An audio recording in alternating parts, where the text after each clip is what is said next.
এই ভিডিওতে তোমাদেরকে একটু এরর সম্পর্কে ধারণা দেব। মানে প্রোগ্রাম লিখতে গিয়ে আমরা কোনো ভুল করলে প্রোগ্রাম রান করবে না। এই যে আমাদের কোড ব্লকস ইনস্টল দেওয়ার পরে ডেস্কটপে এরকম একটা আইকন আসবে, তো ডাবল ক্লিক করে আমরা কোড ব্লকসে আগে ঢুকি। এখানে একটু সময় নিচ্ছে। তো এই যে আমাদের কোড ব্লকস, এখান থেকে আমরা যে প্রোগ্রামটা লিখেছিলাম ওইটাই ওপেন করি। নতুন প্রোগ্রাম আবার বের করা যাবে, কিন্তু আমরা যে আরিফ নামে যে arif.c নামে যে প্রোগ্রামটা চালু করেছিলাম এখানে আসি। তো এখানে আমি আরিফই লিখি, ARIF। তো এই প্রোগ্রামটা তো আমরা জানি যে রান করলে সুন্দর আউটপুট আসে, মাই নেম ইজ আরিফ। কিন্তু ধরো কোথাও একটা ভুল করলাম, এখানে একটা হ্যাশ দিলাম না, আর সব ঠিক আছে না, একটা হ্যাশ দিলাম না, দেখি তো প্রোগ্রাম রান করে কিনা। দেখো এক লাইনের পাশে মানে একের পাশে একটা লাল চিহ্ন দেখা যাচ্ছে, অর্থাৎ এখানে একটা এরর হয়েছে। নিচে অবশ্যই এটার বিস্তারিত আছে, এরর এক্সপেক্টেড, বিভিন্ন কথা এখানে আছে, ওয়ান এরর।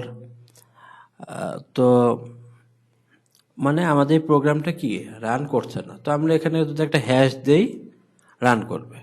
আবার ধরো যে ইন্ট মেইনের জায়গায় আমি IN লিখলাম, টি লিখলাম না ভুলে, বা মেইনের জায়গায় আমি MA লিখলাম, অথবা মেইন যদি ঠিকও থাকে একটা ব্র্যাকেট দিলাম আর একটা দিলাম না, বা এরকম যে কোনো ভুল, বা ধরো যেখানে সেকেন্ড ব্র্যাকেটটা আমি ক্লোজ করলাম না, তাহলে প্রোগ্রাম কোনোটার এরকম কোনো ভুল থাকলে প্রোগ্রাম রান করবে না। 5 নম্বর লাইনে একটা এরর দেখাচ্ছে, কারণ এই লাইনের পরে সে একটা সেকেন্ড ব্র্যাকেট এক্সপেক্ট করে আর কি, কার্লি ব্রাস বলে আর কি। তো এখানে আমরা একটা সেকেন্ড ব্র্যাকেট দিলেই সে প্রোগ্রামটা ঠিক দেখাবে। সবচেয়ে বেশি ভুল যেটা হয়েছে, ছেলেমেয়েরা সবচেয়ে বেশি যেটা ভুল করে সেমিকোলন দিতে ভুলে যায়। রিটার্ন 0, এরপর একটা সেমিকোলন দিতে হবে। বাংলা বাক্যের শেষে যেমন দাড়ি দিতে হয়, ইংরেজিতে যেমন ফুল স্টপ দিতে হয়, সেরকম প্রোগ্রামিংয়ের এক একটা বাক্যের শেষে বা স্টেটমেন্টের শেষে একটা করে সেমিকোলন দিতে হয়। এই সেমিকোলন যদি তুমি না দাও প্রোগ্রাম রান করবে না, এখানে এরর দেখাচ্ছে।